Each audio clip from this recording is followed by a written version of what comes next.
집이 아무리 멀쩡해 보여도 등기부에 위험한 표시 하나 있으면 내 보증금을 날릴 수 있습니다.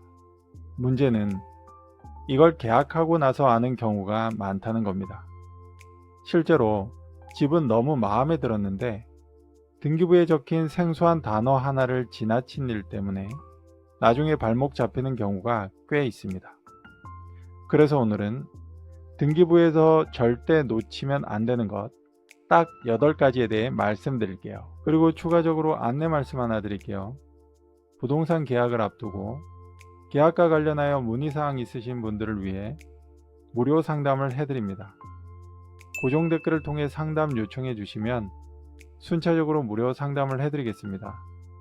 기간은 26년 4월 15일까지 신청하신 분에 한정합니다. 등기부 등본은 누가, 언제, 어떤 권리를 가졌는지 국가가 기록해두는 서류라고 생각하면 됩니다. 그리고 등기는 딱 3칸으로 나뉘어지는데요.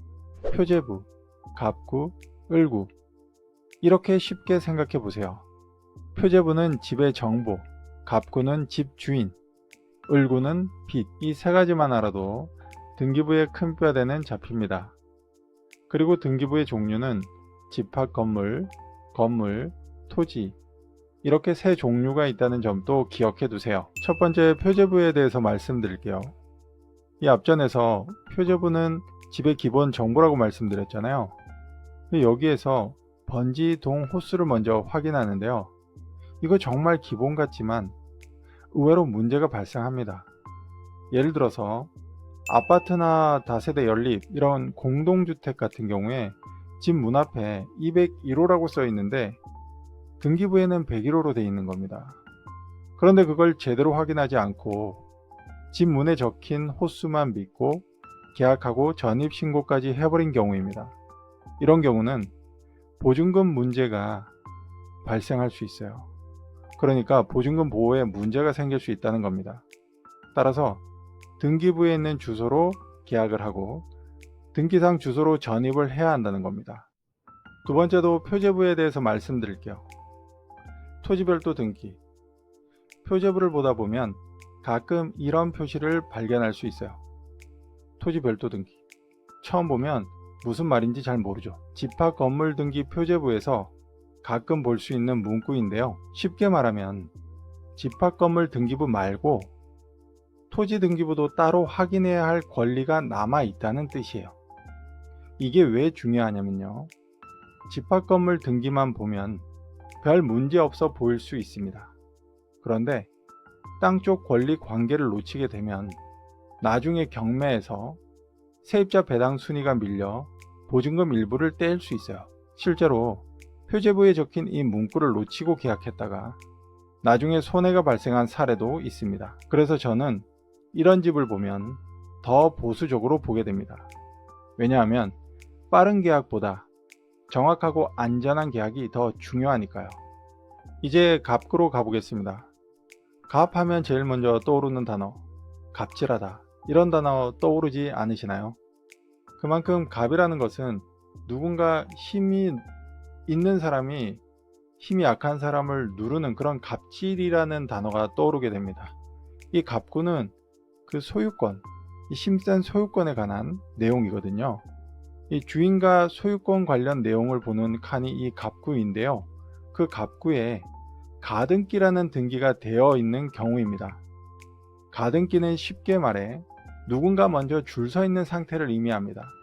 겉으로는 현재 집주인과 계약하지만 이미 가등기를 한 사람이 나중에 권리를 주장할 여지가 있다는 뜻입니다. 이렇게 가등기를 한 사람이 자신의 권리를 실행하게 되면 가등기 이후에 이루어진 다른 권리들은 모두 사라져 버리게 됩니다.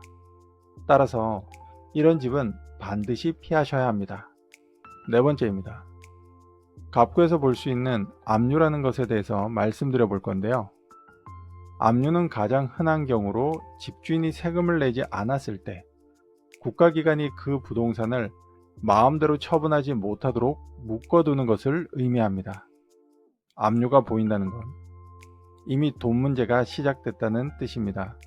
따라서 전세나 월세 계약할 때는 이런 등기가 있다면 반드시 피하셔야 되겠죠.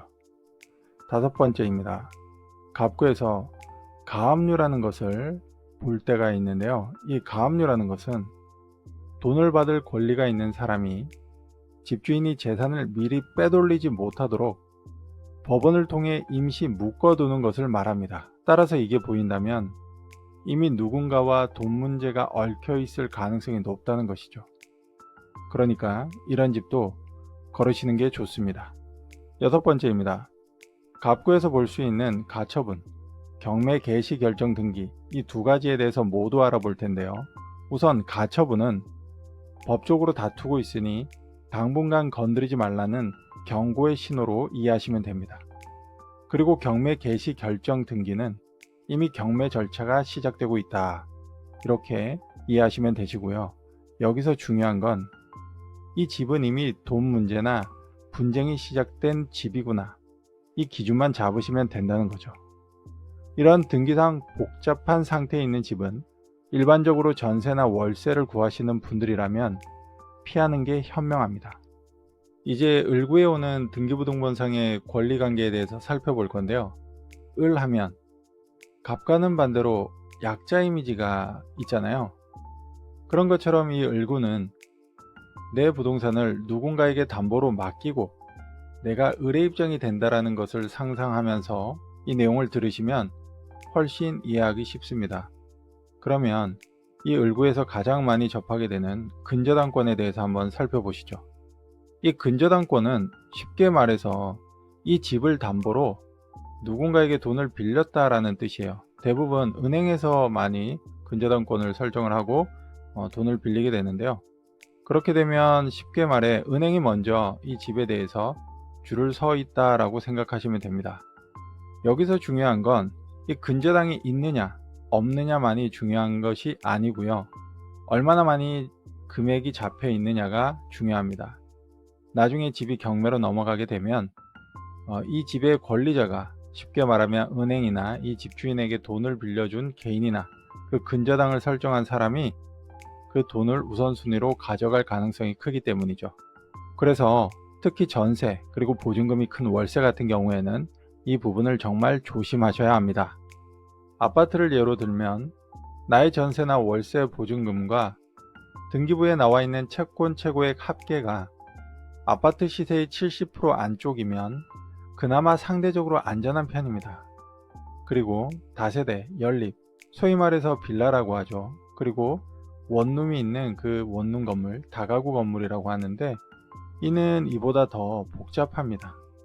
그래서 저는 고객에게 단순히 대출 있네요 라고 말하지 않습니다. 실거래 시세까지 같이 보고 이 집이 내 고객 보증금까지 안전하게 지킬 수 있는지 그걸 먼저 확인합니다. 8번째입니다. 을구에서 볼 수 있는 임차권 등기인데요. 이것도 무척 중요합니다. 임차권 등기는 쉽게 말하면 이전 세입자가 보증금을 아직 다 못 받은 상태라는 뜻입니다. 전 세입자가 나 아직 돈 다 못 받았어요, 이 표시를 남긴 겁니다. 여기서 여러분이 해야 할 생각은 딱 하나입니다. 이 집은 보증금 반환이 매끄럽지 않구나, 이 집이 예쁜지 위치가 얼마나 좋은지, 그것보다는 먼저 내가 나갈 때도 보증금을 원활하게 돌려받을 수 있는 집인가, 이걸 먼저 보셔야 합니다. 저는 임차권 등기가 있는 집은 절대 중개하지 않습니다. 왜냐하면 보증금 사고는 한번 겪으면 세입자의 삶이 완전히 망가지기 때문입니다. 제가 2009년도에 서울 관악구에서 초보 중개사로 일할 때의 이야기인데요. 그때는 원룸 건물의 대출 그리고 또 세입자의 보증금 합계가 실제 매매가의 80%를 넘는 경우도 생각보다 있었습니다. 그런데 현장에서는 이 정도는 괜찮겠지 하고 넘어가는 분위기도 있었고요. 지금 돌아보면 정말 아찔합니다. 그때 제가 배운 게 또 하나 있습니다. 집은 멀쩡해 보여도 등기부가 멀쩡하지 않으면 그 집은 위험한 집이라는 거 너무나도 당연한 것이죠. 그 뒤로 저는 집이 예뻐도 등기부가 복잡하면 고객에게 권하지 않습니다. 오히려 이건 멈추자, 이 말을 더 많이 하게 됩니다. 저는 그게 중개사의 사명이라고 생각합니다. 요즘은 직거래도 많고 정보도 넘쳐납니다.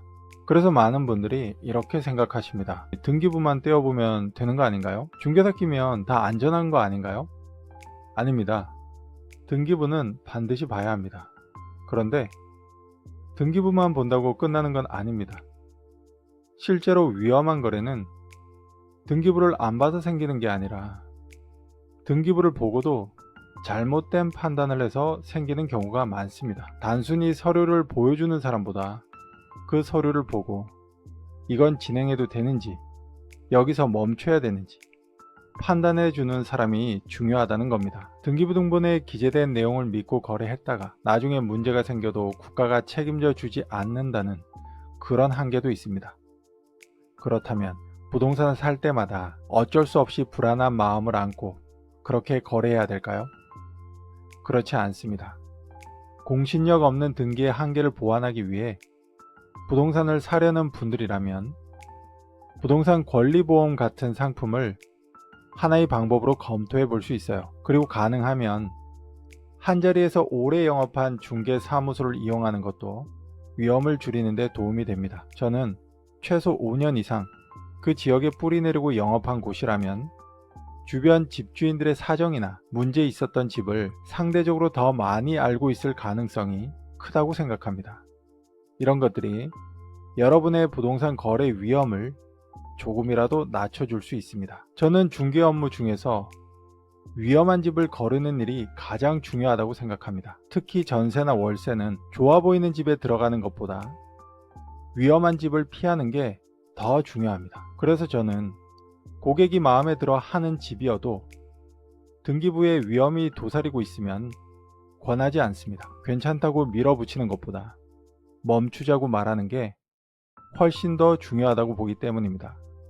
그리고 저는 그게 신뢰라고 생각합니다. 계약을 성사시키는 중개사보다 하면 안 되는 계약을 먼저 막아주는 중개사. 저는 그런 중개사가 결국 오래 간다고 생각합니다. 정리하겠습니다. 등기부는 어렵게 다 외울 필요가 없습니다. 표제부는 집 정보, 갑구는 소유자, 을구는 빚. 그리고 오늘 꼭 기억하셔야 할 건 이겁니다. 표제부에서는 주소부터 정확히 확인하세요. 토지 별도 등기가 보이면 토지 등기까지 따로 떼서 반드시 확인하세요. 갑구에서 가등기, 압류, 가압류, 가처분, 경매 개시 결정 등기 이것이 보이면 그 집은 이미 조용한 집이 아닙니다. 을구에서 근저당이 많다면 내 돈보다 먼저 줄선 사람이 있다는 겁니다. 임차권 등기가 있다면 기존 세입자가 집주인에게 보증금을 돌려받지 못하고 있다는 뜻입니다. 이런 집은 아무리 마음에 들어도 전세나 보증금 큰 월세면 피하는 게 좋겠죠. 부동산 일을 한 지도 어느덧 12년, 강릉에서 개업하고 한자리에서 10년, 많은 손님과 인연을 맺으며 귀한 경험을 쌓았습니다. 매도자의 눈속임 때문에 아찔했던 순간도 있었습니다. 그럴 때 피하지 않고 증거를 확보하고 다시 협의해서 매수자의 피해를 막고 원만하게 부동산 거래를 했던 기억이 있습니다. 그만큼 저는 계약을 빨리 끝내는 것보다 안전하게 끝내는 게 더 중요하다고 생각합니다. 모쪼록 이 영상이 여러분께 작게나마 도움이 되었으면 좋겠습니다. 영상이 도움되셨으면 구독, 좋아요도 부탁드리겠습니다. 감사합니다.